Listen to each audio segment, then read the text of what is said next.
Hey guys, it's Fernando doing another video for the Modern Survivalist, and in this case I'd like to talk about what happens when anarchy takes place in the cities and there's no police force to deal with it. And this is one of the themes that it's often theorized about in forums and YouTube, and people start coming up with these ideas that they usually don't have much of a solid ground. It's stuff they came out of nowhere, pure creations of their own imagination, usually based or influenced somehow on what they maybe saw on TV or read somewhere.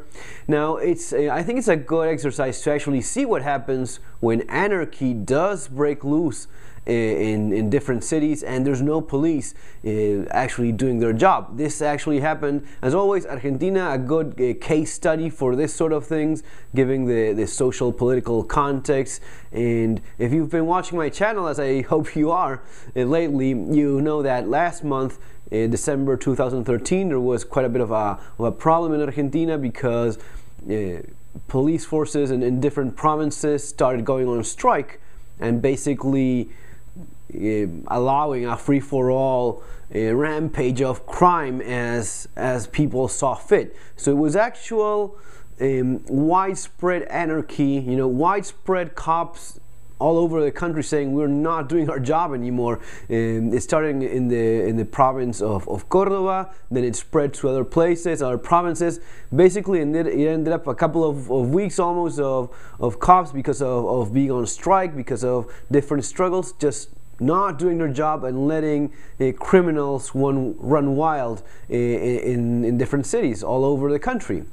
So this is not a creation of my imagination. This is actually what ended up happening, and I think it's a good case as to try to pick a little bit better what actually took place, the consequences. Extremely chaotic. I've watched there's tons of footage on YouTube. If you put saqueos, which is looting in Spanish, and Argentina in 2013, you will find tons of footage.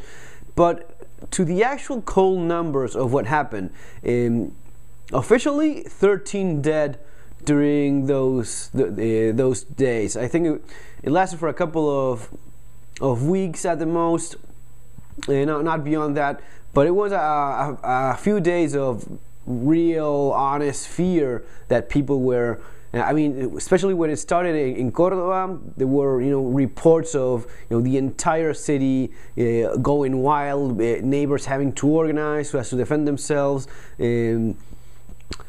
Let's get to it. What happened, where, and with what results? So, officially 13 dead all over Argentina and different parts of the country. Let's start by Buenos Aires. Okay, Buenos Aires is the largest city of Argentina. It's one of the largest cities in the world. The metropolitan area, the greater Buenos Aires, which is the actual city with all the suburbs around it. It's a massive city. 13 million people. That's a lot of people. If we go by the popular thinking of the more people, the worse it is, and get out of the cities because there's going to be chaos, and the bigger the worse, and it's going to be cannibal, people becoming cannibals, eating each other. Okay, Buenos Aires, 13 million people, 1 dead. This person that was murdered was actually a Chinese store owner. There were incidents of looting all over Buenos Aires. Now, it mostly took place.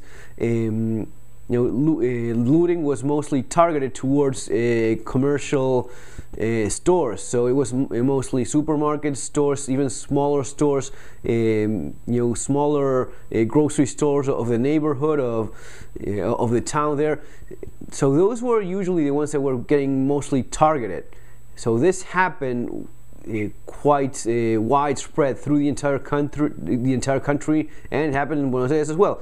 But the actual people that got killed, of course, there's been hundreds of wounded, but killed, it was this Chinese store owner who fought off the first wave of looters. He opened fire on them, he started shooting, turned them away. Then they came back, burned the store with him inside. That's how he died. So in Buenos Aires, 13 million people, 1 dead.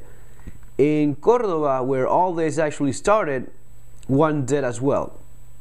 It's a 20-year-old male looter.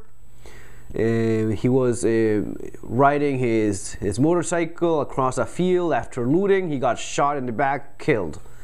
Just 1 killed, and it happened to be a looter. The city of Cordoba, 1,300,000 population. Now let's keep moving. Cordoba, it was again basically the entire city was looted. Hundreds of stores, everything you could think of. Not only grocery stores, but distribution centers of different supermarkets were also targeted. So it was complete widespread looting of the entire city. There were even incidents of private residents being broken into and looted as well. So it was honestly pretty bad. In Chaco, which is one of the poorest, one of the northern poor provinces of Buenos Aires, 4 dead. Population 274,000. Okay, 274,000, 4 dead. Have a cop that got shot, a looter that got shot as well among these 4 dead. Tucumán, also north. Tucumán is just under Salta, which also experienced quite a bit of widespread anarchy. Just there in the bottom of Salta, to the right, very close to where some Americans think it's the best, safest place in the world. That's where Tucumán is, and Tucumán had 5 dead. So 5 dead in Tucumán. Population of Tucumán city, the capital, 500,000. 500,000 people, 5 dead. And we have a couple of looters getting shot. Another looter shot. Another looter shot by the neighbors. As you see, it's mostly looters that got shot, either by the neighbors that organized the defenses of their blocks, their streets, their communities. There was many cases of neighbors organizing so as to defend the stores of their own little communities, and you would see guns, knives, spears, anything would be used for defense. Guns are pretty much widespread in Argentina. Maybe they don't have the nicer AR, semi-automatic kind of guns that are more popular in the US, but a shot is still a shot, and a shot from a hunting rifle is still pretty much the same. If it's a 223 or 308, doesn't matter if it's coming from a semi-automatic or a bolt-action rifle, still killing someone. So that's what we ended up seeing here. What else? We have in Jujuy, which is a population in the capital city of 237,000, 1 dead, 37 kilometers south of the capital city. Looter got stabbed. This actually was in a struggle with a store owner. One looter accidentally ended up stabbing another looter while struggling with the store owner. One of these confused incidents. Finally, in Entre Rios, another dead, population 157,000. In Concordia, a looter died because he got electrocuted with whatever appliance he was trying to steal, to loot. So as you see, there's really not that much of a relationship between, at least in this case, between how much the population is and how many people actually died. I mean, in Buenos Aires, with 13 million, just 1 dead. This Chinese store owner in Tucumán, which is 500,000, 500,000 population, 5 dead.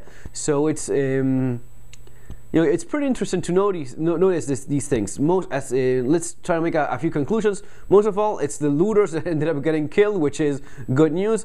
Some innocent people, I'm sure, got at the very least hurt, and probably one or two here and there got killed as well. I remember some reports of a store owner getting killed. Well, there's the store owner, the Chinese store owner in Buenos Aires, who got killed in the fire. But in general, it's clear that the ones that have it worse are the actual looters, when people start organizing so as to defend their communities.